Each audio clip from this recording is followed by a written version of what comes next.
This is KGW News at Sunrise. Good morning and thanks for getting up with us on this Sunday. It's October 4th, 2020. I'm Pat Doris. Let's take a look outside the window now. You see our Wells Fargo sky cam. Still pretty quiet in the city as we're waking up to a little bit of maybe fog or clouds. Let's check in with Chris McGinnis for a look at the forecast. Good morning, Chris. Good morning, Pat. Nice to see you bright and early, not bright yet on a Sunday morning. It will be bright later today. This morning we were waking up to a little less fog than yesterday. And yesterday at this time when we showed you this Rose City sky camera, we could barely make out the downtown skyline. So the fog not as widespread and not generally as thick as it was yesterday. But that said, there still are a couple of foggy pockets out there. Let's check it out right now. In fact, quarter-mile visibility down in the Salem area. Corvallis not so bad, but then we get down towards Eugene, and once again, we're down to a quarter-mile visibility. So there are some pockets out there that are a little foggy, but once again, not quite as thick, not as widespread as yesterday. Temperature-wise, it's mild. It's 60 degrees last check at PDX, 60 in Vancouver, 57 in Tigard. We go down into the valley. It's 50 right now, one of the cooler spots in Corvallis. The plan for today, upper 50s to about 60 degrees right now in town, with lots of clouds and maybe some patchy fog. The clouds will burn off, the fog will lift, and we've got a pretty nice day on tap for the region today.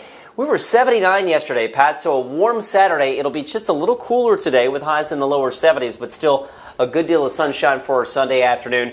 And starting into the work week, we warm things back up again for a couple of days, but there is rain and potentially several days of rain towards the tail end of our 7-day forecast. We'll look at that coming up in just a few minutes. All right, it's a good morning for a run. Thank you, Chris. Cautiously optimistic, but not out of the woods. That's the word from President Trump's doctor as he recovers from COVID-19. However, Saturday was filled with confusion and mixed messages about the health of the commander-in-chief. A source familiar with the president's condition told reporters, quote, "The next 48 hours will be critical in terms of his care. We are not on a clear path to a full recovery." That's obviously much different than the outlook coming from the president's doctor, Sean Conley. Dr. Conley was the center of a lot of questions yesterday. Both the Associated Press and the New York Times reported that President Trump was given oxygen Friday, meaning he was having trouble breathing. But at yesterday's briefing, Dr. Conley would not answer repeated questions about that. He has not received any supplemental oxygen? He's not on oxygen right now, that's right. Which is not saying he never had any. Any at all? The White House says President not Trump is needed continuing to work while hospitalized. any There's no timeline yet for when he'll be released. The disease can enter a critical phase 7 to 10 days after diagnosis. The list of those in the president's circle who have tested positive is growing, especially among those who attended this event at the White House Rose Garden last Saturday, celebrating the president's Supreme Court nominee. At least 8 people who were at that event have tested positive so far. That includes former White House advisor Kellyanne Conway, former New Jersey Governor Chris Christie, who's checked himself into the hospital for monitoring yesterday, and Senators Mike Lee and Thom Tillis have also tested positive.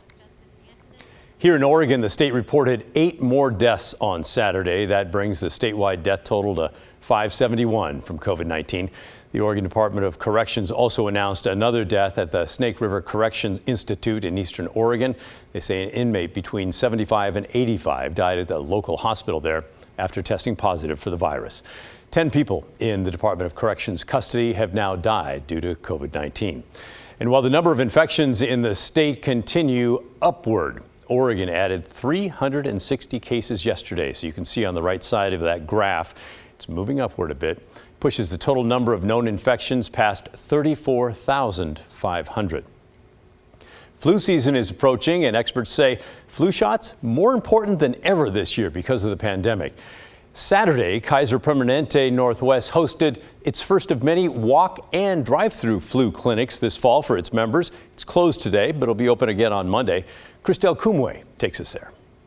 Many lined up Saturday morning in the parking lot of the Kaiser Permanente building in Northeast Portland. We're just here to get our shots, and we just knew it was important to get our vaccine, and so yeah, we're here and everybody's waiting in line. The Barish family and many others stopped by the walk-up flu shot clinic hosted by Kaiser Permanente. This season, it's more important than ever that everyone receive their flu vaccine, as we anticipate that we'll have both COVID-19 and influenza circulating this season. Dr. Scharf says it is possible to get both the flu and COVID-19 at the same time, so it's important to protect against both and reduce the strain on healthcare resources.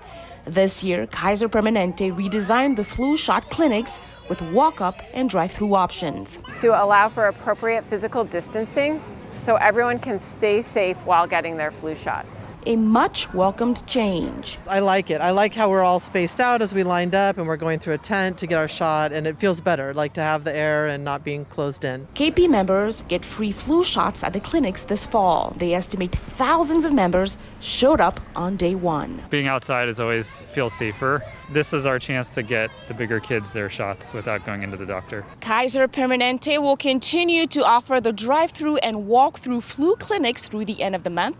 We have a link on kgw.com to find a flu clinic near you. In Northeast Portland, Christelle Kumwe, KGW News. Thanks, Christelle. Even though many Oregon kids are not going to school in person right now, their teachers might be. Several districts and schools allow or even require the teachers literally to be in the classroom, teaching their students virtually. As Morgan Romero shows us, a lot of them actually prefer it that way. So this afternoon, it's the story about William Shakespeare. Inside Gladys Munoz's classroom. Uptown Girl. Is that the song? You can still sense joy. Clay, I think you're frozen. Let it go, let it go. You just may not be able to see it in students' faces. The end. Because Franciscan Montessori Earth School students learn online 4 out of 5 days a week, Gladys chooses to bring the classroom to them. I feel more connected with what I'm doing because everything is in my classroom. It's just to make the children also feel like, we're still doing school, even if it's distance learning. He uses a lot of the materials like a visual aid. 5th grader Patrick McGowan feels it helps. I would rather her be in a place that I'm familiar with, because I would probably get distracted, like what does the rest of her house look like? Under guidance from the state, most teachers in the Portland area can only teach virtually for now, based on their county's coronavirus cases and other public health measures. But some districts, public charter schools, and private schools allow or even require teachers to instruct virtually from their classrooms. Schools have COVID-19 safety protocols, requiring everyone get screened and sign in before entering the building. It's all about trying to make it as much like in-person school as possible. Roseway Heights 6th grade math teacher Kitty Holdren. There's my setup. Chose to teach from her classroom, live all morning and later attending meetings and helping students one-on-one. It's a lot easier for me to get my work done here and kind of set up those home work boundaries.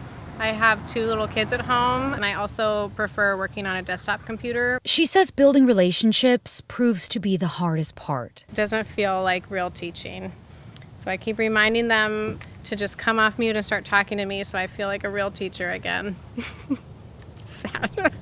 In a time when life feels unfamiliar, physically being in school provides a sense of familiarity. It's nice to have, the whiteboard, my materials laid out properly, everything's set up to where we can adapt to what the kids need, working with them in groups, small groups, or one-on-one. Teachers go about their normal lessons. Good morning, 6th graders. I'm so excited to see you.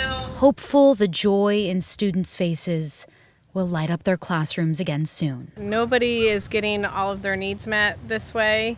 But we're all trying really, really hard, kids and parents and teachers, to make the best of it. Morgan Romero, KGW News.